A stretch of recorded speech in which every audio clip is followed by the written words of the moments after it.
You're not my type. I don't date women like you."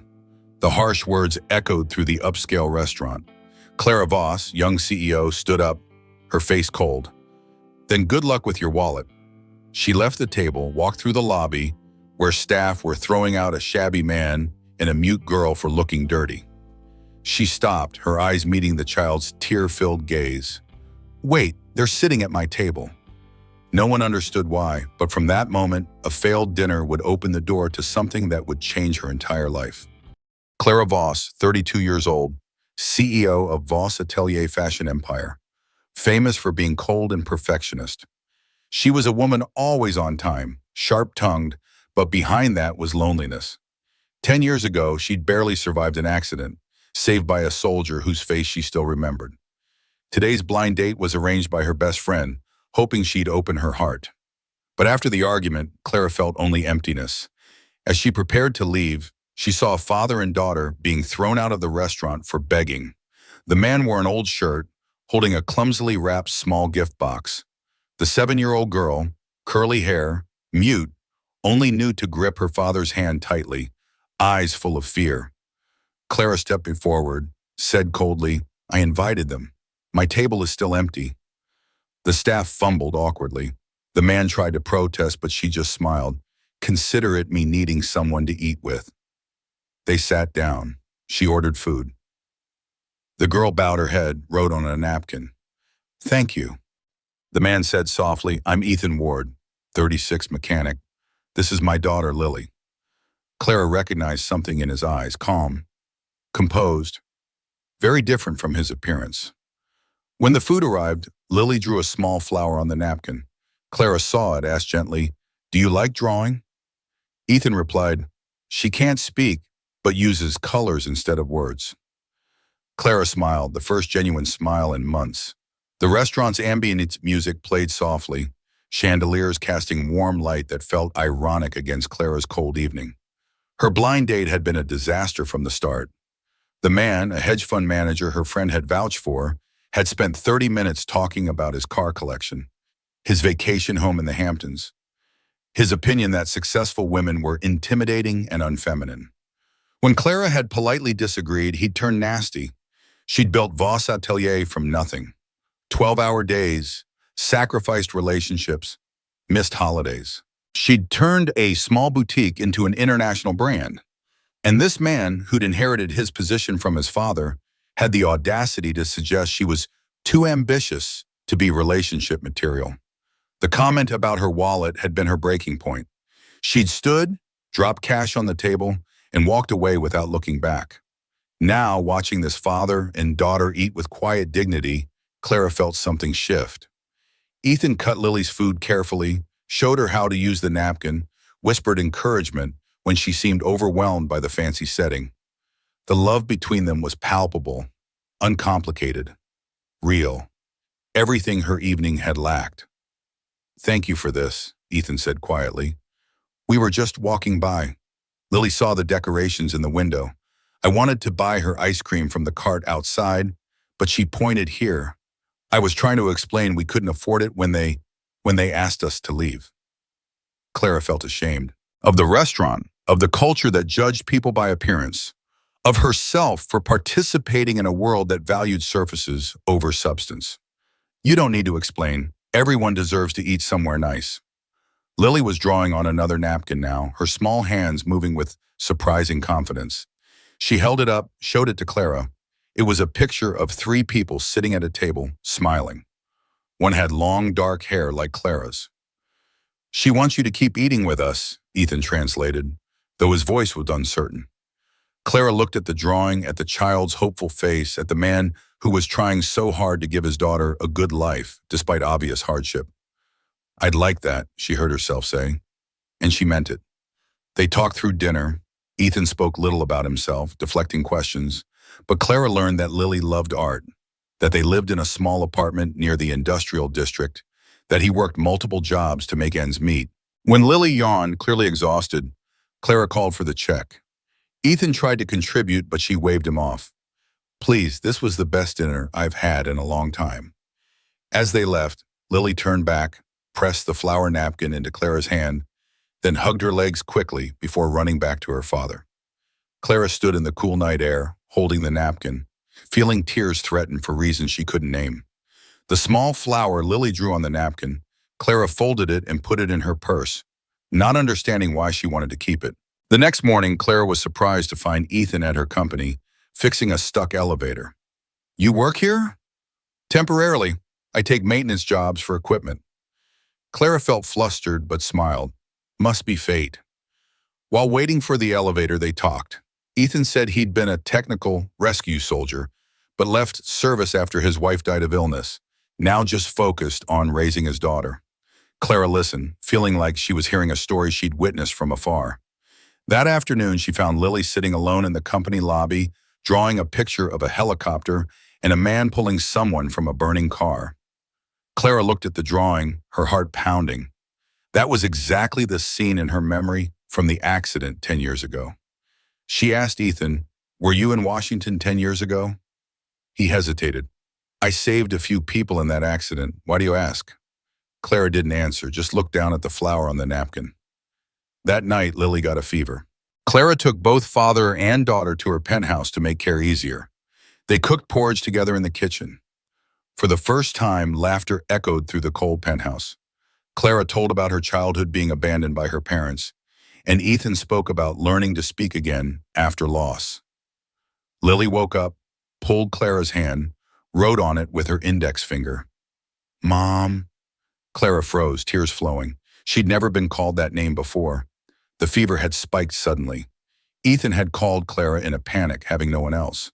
She'd arrived at their tiny apartment, saw the cracked walls, the second-hand furniture arranged with care, the drawings covering every surface, Lily's artwork, hundreds of pictures showing a world the child couldn't speak about. Clara had insisted they come to her place where she had medicine, space, comfort. Ethan had resisted, but Lily's fever won the argument. In Clara's marble kitchen, so pristine it looked unused, they'd worked together making simple food. Ethan moved with efficiency, clearly used to caring for his daughter alone. Clara felt useless at first, her kitchen designed for show not function, but he guided her patiently, showed her how to check temperature, how to cool a fevered forehead, how to coax a sick child to eat. "You're good at this," Ethan observed. "Natural caregiver under that CEO exterior." "I've never taken care of anyone," Clara admitted. "Never had anyone to take care of." "Your parents?" She shook her head. "They left when I was 8, foster homes after that. I learned early that if I wanted something, I had to build it myself. No one was going to give it to me." Ethan looked at her with new understanding. "So you built an empire." "I built walls," Clara corrected. "The empire was just a side effect." They sat in her living room, Lily sleeping between them on the white sofa that suddenly didn't seem so important to keep pristine. Ethan told his story haltingly. His wife Sarah had been a teacher. They'd met young, married fast, been happy. Lily was born healthy, perfect.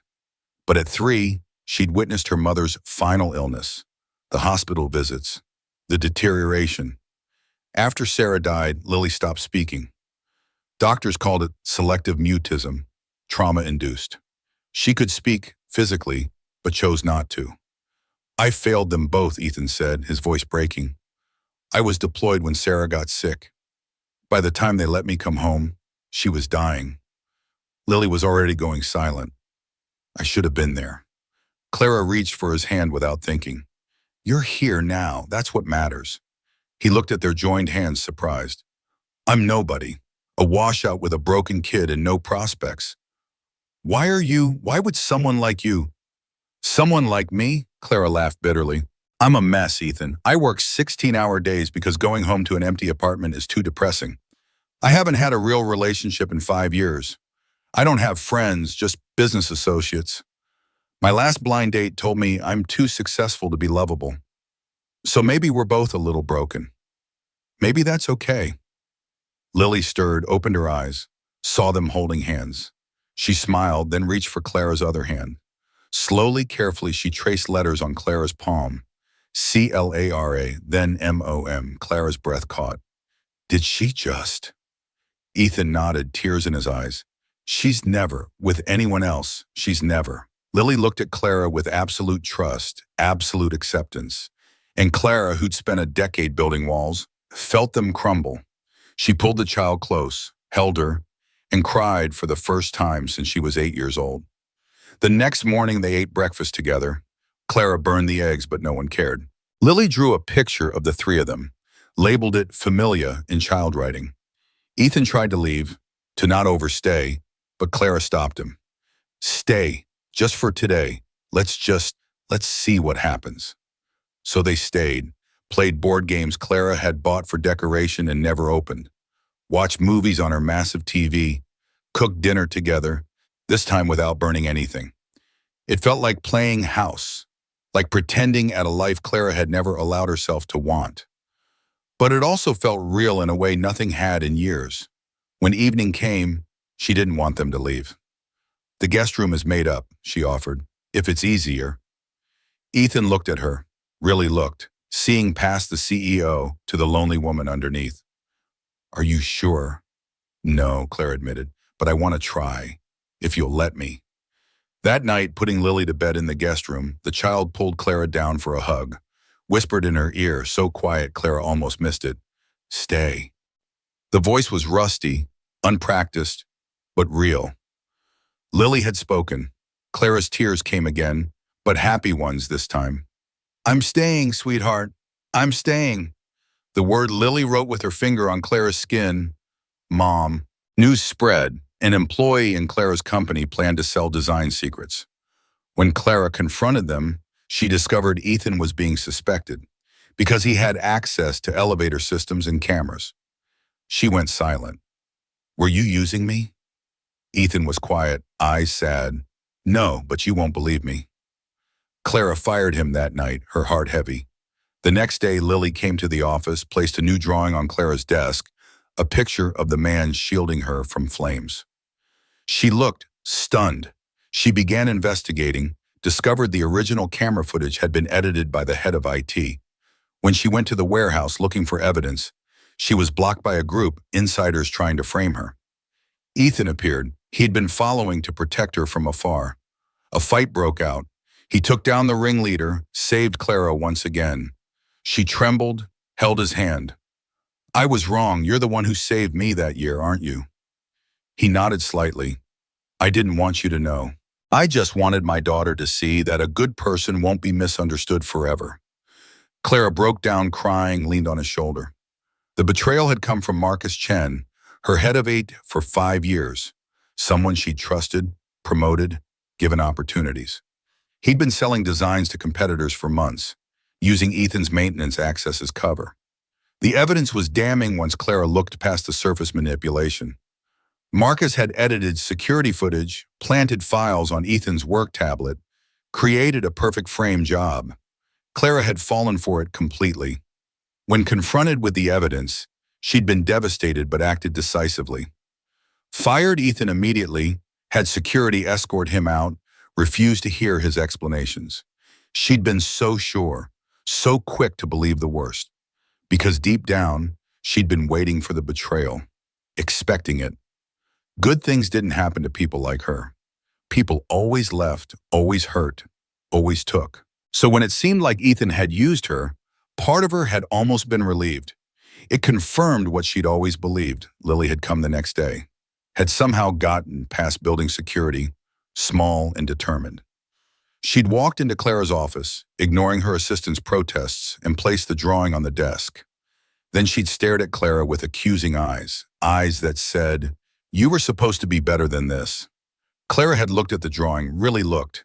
It showed the accident scene with detail a child shouldn't know, unless she'd been told the story many times, unless her father had explained why he'd been late coming home that night 10 years ago, why he'd been injured and hospitalized, because he'd run into a burning vehicle to save a woman. The woman had been Clara. The soldier had been Ethan, and Clara had just destroyed the man who'd saved her life because she was too broken to trust happiness. She'd spent the next 16 hours digging through data, calling in favors, threatening her IT team with termination if they didn't find the truth.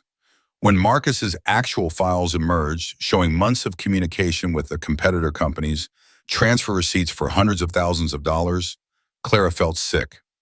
Not just because of the theft, but because of what she'd done to Ethan. She'd gone to his apartment at midnight. He hadn't been there. She'd waited in her car, watching the building until dawn.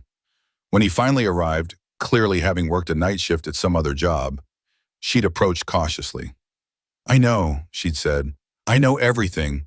I'm sorry. I'm so sorry." Ethan had looked at her with exhausted eyes. "Sorry doesn't fix it, Clara. You looked at me and saw a criminal. After everything, you believed I'd hurt you." "I was scared," she'd admitted. "I was falling for you. I don't know how to do that. So when there was evidence, I grabbed onto it like a life raft, because being betrayed is easier than being vulnerable." "That's not fair to Lily," Ethan had said. "She loved you, called you mom, and you threw her dad away like trash." That had broken Clara. "I know. Let me fix it, please. Let me try." Before Ethan could answer, his phone had buzzed. Text from Clara's assistant. "Ms. Voss was just attacked at warehouse. Need help." The timestamp was wrong from an hour ago, but Ethan didn't notice. He'd just gone white, started running. Clara had followed, confused, until she realized. They'd used her as bait. Marcus and his accomplices knew she was investigating, knew she'd eventually find the evidence. They were going to eliminate her, probably make it look like an industrial accident in the old warehouse district. Ethan had run faster than should be humanly possible. Clara struggled to keep up, calling security, calling police, but response times in the warehouse district were slow. They'd arrived to find Clara's car, her purse, signs of struggle, and 3 men with weapons. Ethan hadn't hesitated. He'd moved with military precision, taking them down one by one. Clara watched in shock as the general mechanic became someone else entirely, someone trained and dangerous. The police had arrived to find Marcus unconscious, his accomplices restrained, and Ethan standing guard over them with Clara's pepper spray as his only weapon. He'd fought 3 armed men and one using technique and desperation. The officers had been impressed. Clara had been terrified, not of Ethan, but of how close she'd come to never seeing him again. "Why did you come?" she'd asked as paramedics checked them both over. "The text said you were hurt. Nothing else mattered. Even after I fired you? Accused you?" "Clara," he had looked at her intently. 10 years ago, I pulled a woman from a burning car. She was unconscious. Didn't know who saved her. I never tried to find her. Never wanted recognition. But when I met you at that restaurant, when Lily drew that flower, something felt right. Like the universe was giving us both a second chance. I wasn't using you. I was falling for you.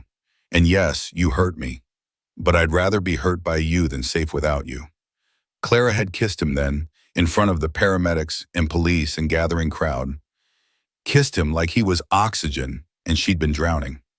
"I'm an idiot," she said when they finally broke apart. "A scared, damaged idiot." "So am I," Ethan smiled. "Maybe we can be idiots together." Behind them, Lily had appeared, having been brought by Clara's assistant who'd been babysitting. The child had run to them both, hugged them together, and spoken clearly. "Family. We're family." The burn drawing in Clara's hand, showing her being saved from flames, Lily's trembling pen strokes. Clara restored the company, fired the entire Betrayal group. She rehired Ethan as head of technical safety department. Lily attended sign language classes. Clara picked her up every afternoon. One day, Lily performed silent dance at the company anniversary celebration, depicting father saving woman from fire. Everyone stood and applauded. Clara looked at Ethan, eyes full of gratitude. After the ceremony, they went to the beach together, where wind blew strong. Lily collected shells, wrote in the sand, "Family." Ethan smiled softly. "She can speak now." Clara replied, "She doesn't need to. I understand everything she says." The restoration had been brutal. Clara had spent weeks with lawyers, investigators, board members. Marcus Chen faced criminal charges. The competitor companies he'd sold to faced lawsuits. Voss Atelier's reputation took a temporary hit, but recovered stronger when Clara publicly explained what happened, how she'd rooted out corruption, how she'd fought to protect her company's integrity. The press loved the narrative. CEO takes down insider threat, stands by innocent man she'd wrongly accused. The optics were good, But Clara didn't care about that. She cared about doing right after doing so much wrong. Rehiring Ethan had been her first act after the dust settled. She'd created a new position, head of technical safety, with salary and benefits that made him blink in shock. "I can't accept this. It's too much." "You saved my life twice," Clara had said. "Once 10 years ago from fire, once last month from myself. This is the minimum you deserve." He'd accepted, moved into an office 3 floors below hers, close enough to have lunch together daily, but far enough to maintain professional boundaries. Lily had flourished. With stability, with Clara's resources providing therapy and education, with a father who wasn't constantly stressed about money, she'd begun speaking more. Not full conversations yet, but words here and there. "Yes. No, thank you. Love you." Each word was a gift. The sign language classes helped, giving her another way to communicate, reducing the pressure to speak when she wasn't ready. Clara had learned sign language too, practicing with Lily during pickup time, creating their own secret language. The company anniversary gala had been Lily's idea. Clara's event planner had been skeptical.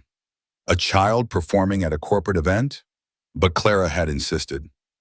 When Lily took the stage in a simple white dress, music playing softly, and began to dance the story of her father's heroism, there wasn't a dry eye in the room.